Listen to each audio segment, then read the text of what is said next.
Hey again, guys. Do you know what I like to do when I do something really stupid? I like to look at some baseball cards. So in my last video, I showed you guys this Foodland Pittsburgh Pirates book with photographs inside. I thought it was from 1969, but I was going back and forth, and there's a schedule on the back that says 1969. Mystery solved. Now the other thing is, as I was leafing through this, I guess pages stuck together. And man, he's my favorite player. I forgot to show the Roberto Clemente. So I'm going to show that now. It's the first page here. Along with Steve Blass. Now, Steve Blass, I get to hang out with a few times. I played a round of golf with him down in spring training camp with the Pirates, along with Lanny Fratteri. That was pretty cool. But every time Lanny Fratteri would talk to me, he drove me to the spring training game, and he drove me to the golf course, and I was in the back seat. He was in the front seat. Every time he talked to me, I was just freaking out because I could hear him over the radio, But so I went to Steve Blass's baseball camp, and I had this ex-minor league ball player who, when I was young, I was kind of like, I grew, I was one of the bigger kids, and then I just never grew anymore, one of those.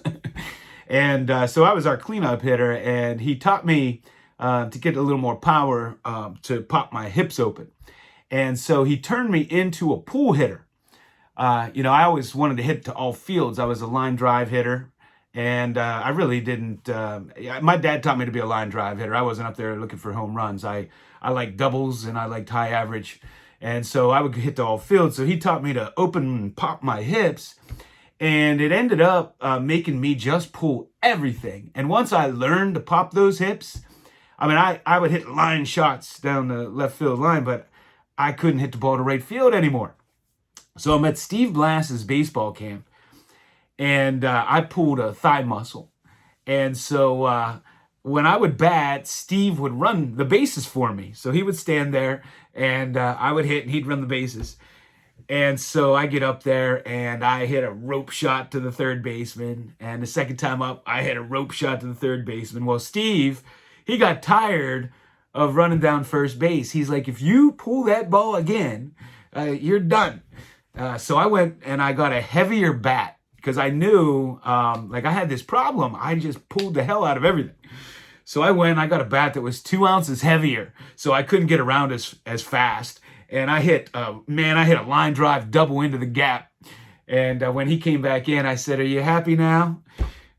So anyway, that's my Steve Blass baseball camp story.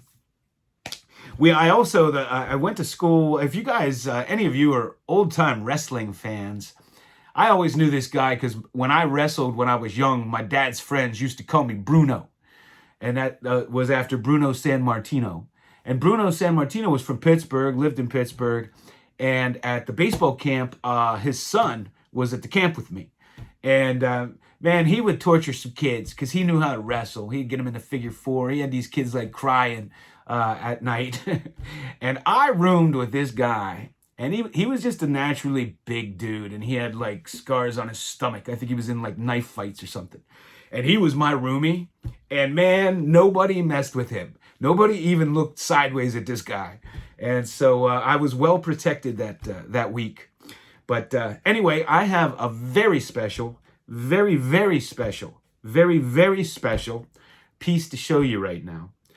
If you've watched my channel, and I know I have gotten a lot of new subscribers over the last few months, and you may not have ever seen this or not have seen any of my videos where I showed this, but I have this 1934 Goudey Premium Babe Ruth. And this is one of my prized possessions. These are stand-ups.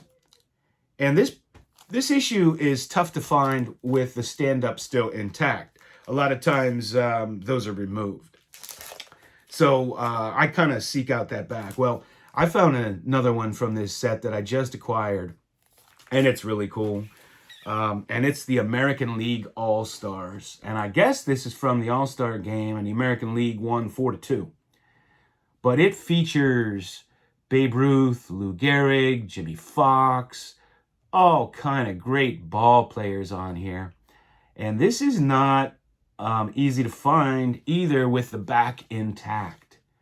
And that's what it looks like.